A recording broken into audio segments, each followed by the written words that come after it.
Bienvenidas y bienvenidos a este análisis a fondo.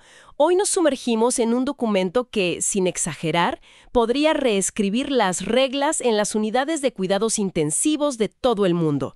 Tenemos sobre la mesa las nuevas guías para 2025 de la Sociedad Europea de Medicina de Cuidados Intensivos, la ISICM, sobre el manejo del shock circulatorio. Y esto es crucial, porque el shock es una de esas condiciones de vida o muerte con una mortalidad que puede llegar, hasta el 50%. 50%. Es una cifra brutal.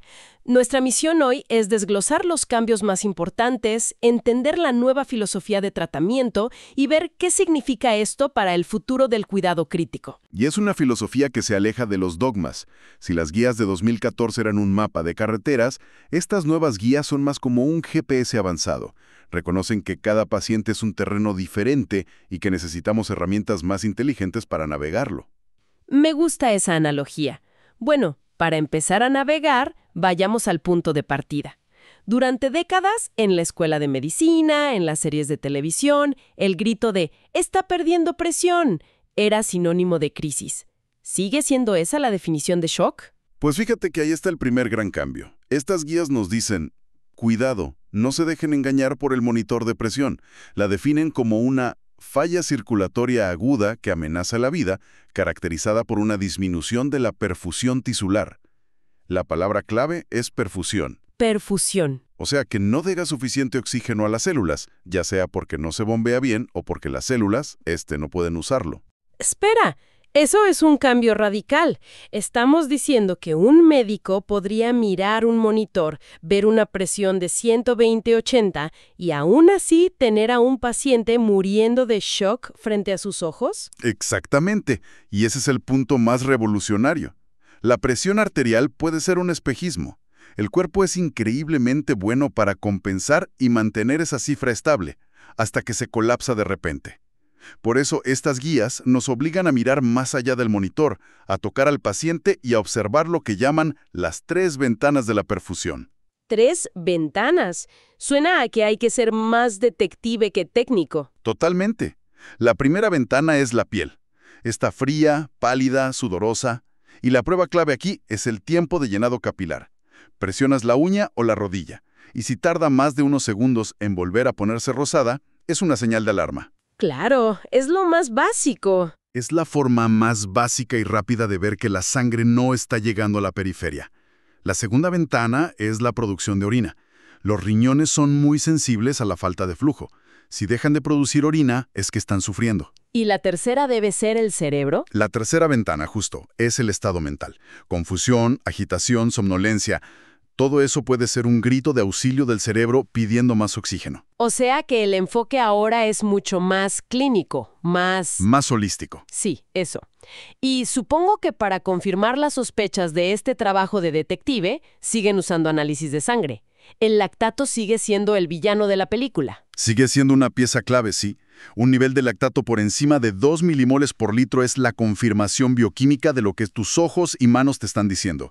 Es el subproducto del metabolismo cuando las células no tienen oxígeno y empiezan a funcionar en modo de emergencia. Es la prueba del delito. La prueba de delito a nivel celular, exacto. A ver, déjame ver si entendí. Si ya no te puedes fiar solo de la presión arterial, supongo que la vieja idea de métele líquidos hasta que suba la presión tampoco funciona, ¿o sí? Porque esa es otra de las imágenes clásicas de una emergencia. Has dado en el clavo de uno de los cambios más importantes. Se acabó la era de la manguera de bombero, de inundar al paciente con fluidos por si acaso. El exceso de líquido puede ser tan dañino como la falta de él. Encharca los pulmones, inflama los órganos. La recomendación ahora es tajante. En un paciente que sigue en shock después de la reanimación inicial, antes de darle más fluidos, tienes que hacer una prueba para predecir si le van a servir de algo. Evaluar su respuesta a fluidos. Justo eso.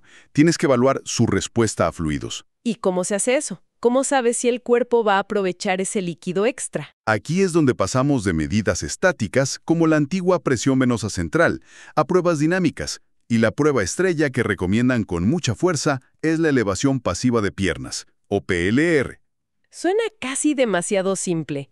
En un entorno de alta tecnología como la UCI, con máquinas que pitan por todas partes, ¿De verdad la solución es tan análoga como levantarle las piernas a alguien? Parece simple, pero es brillante. Es como hacerle al paciente una autotransfusión temporal irreversible. Al elevar sus piernas a 45 grados, movilizas unos 300 mililitros de sangre que estaban en las extremidades y los mandas de vuelta al corazón. Es como una carga de fluido gratis. Exacto, una carga gratis. Si al hacer eso el gasto cardíaco del paciente aumenta un 10 o 15%, significa que su corazón tiene la capacidad de bombear más fuerte si le das más volumen. Es un respondedor. Si no pasa nada, darle más suero no solo no le va a ayudar, sino que probablemente le va a hacer daño. Entiendo. Es una prueba de concepto en tiempo real sin asumir ningún riesgo. Y además de levantar las piernas, ¿hay otras formas más tecnológicas de medir esto? Sí, claro.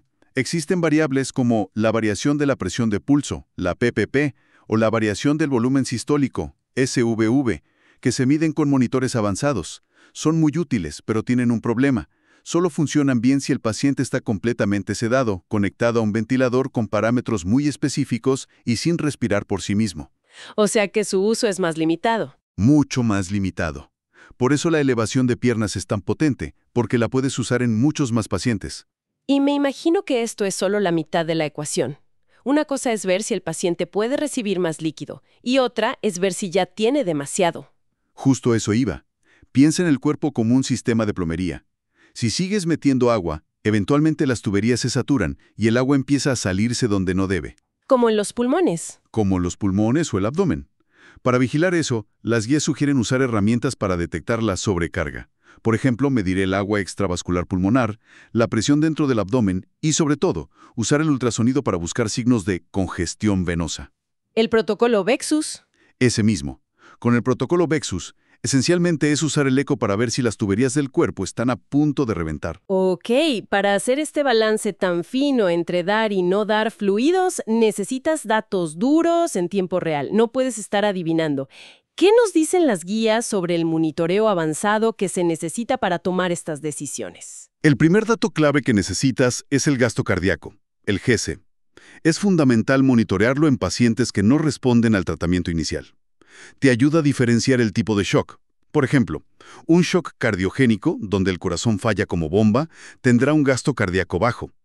En cambio, un shock séptico, que es distributivo, a menudo empieza con un gasto cardíaco normal o incluso alto, pero la sangre no llega donde debe. Claro, y medir el GC te permite elegir el tratamiento correcto. Te dice si necesita más volumen, un medicamento que apriete las arterias o uno que ayude al corazón a contraerse. Y volviendo a la presión arterial, aunque ya no sea la protagonista, sigue siendo importante.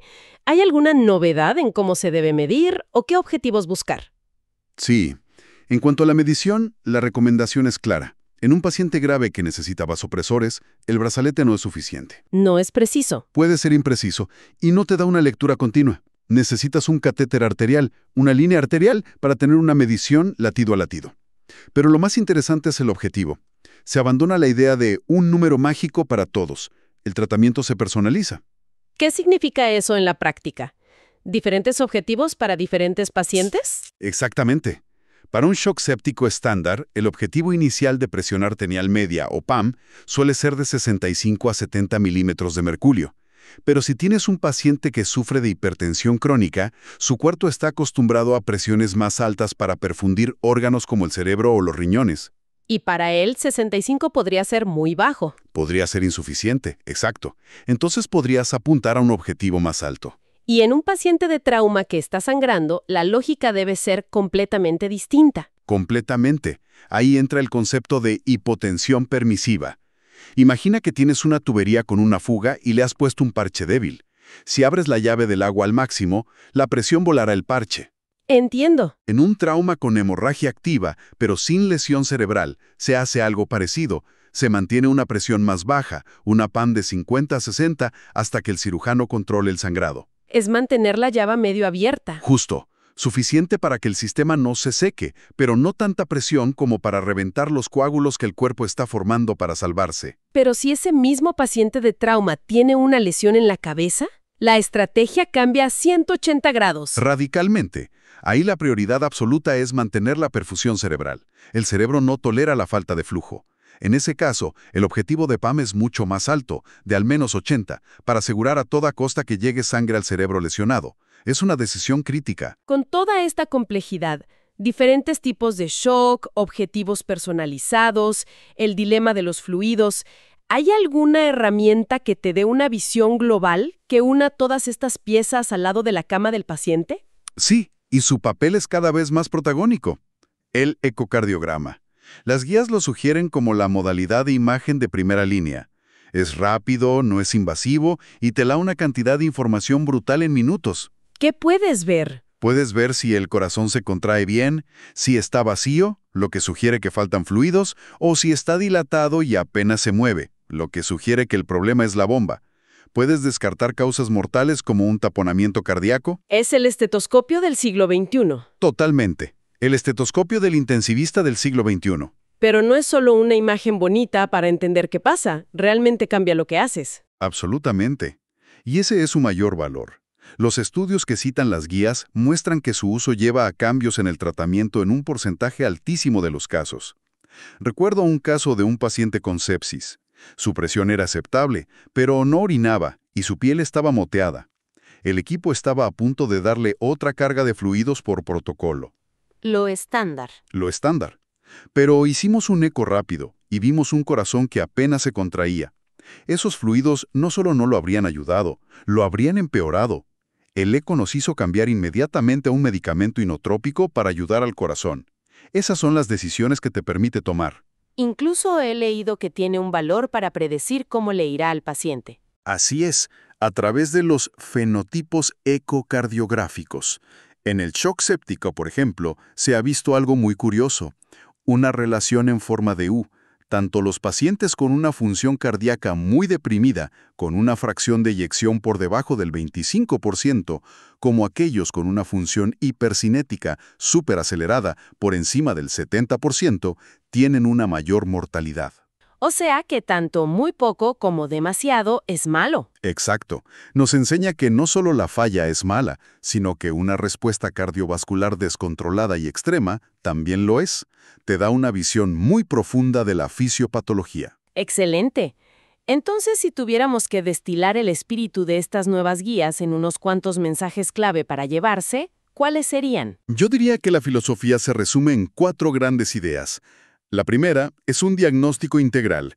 El shock se diagnostica con los ojos y las manos, mirando las 3 ventanas, piel, riñón y cerebro. No solo un número en una pantalla. La segunda es la inteligencia en el manejo de fluidos. Pasamos de un enfoque de más es mejor a uno de el fluido correcto para el paciente correcto en el momento correcto, y solo después de probar que será útil. Y supongo que las otras dos son la personalización y el papel central del ultrasonido. Precisamente. El tercer pilar es la personalización. Los objetivos de presión arterial y el tratamiento en general deben adaptarse a cada paciente. Se acabaron las recetas de cocina. Y cuarto, el ecocardiograma es el eje central. Se consolida como la herramienta indispensable no solo para diagnosticar, sino para guiar la terapia y evaluar el pronóstico en tiempo real. Muy claro. Para terminar, hay algo en el documento que me dejó pensando. Mencionan brevemente la importancia de medir la presión intraabdominal. Y esto abre una puerta a una idea más amplia. El manejo del shock parece estar evolucionando de solo preocuparse por la presión dentro de los vasos sanguíneos a gestionar las presiones en los diferentes compartimentos del cuerpo, como el abdomen y el tórax. La pregunta que queda en el aire es, ¿qué tan lejos estamos de poder monitorear la perfusión y la presión no solo a nivel de órganos, sino a nivel celular? ¿Y cómo transformaría eso el tratamiento, una vez más,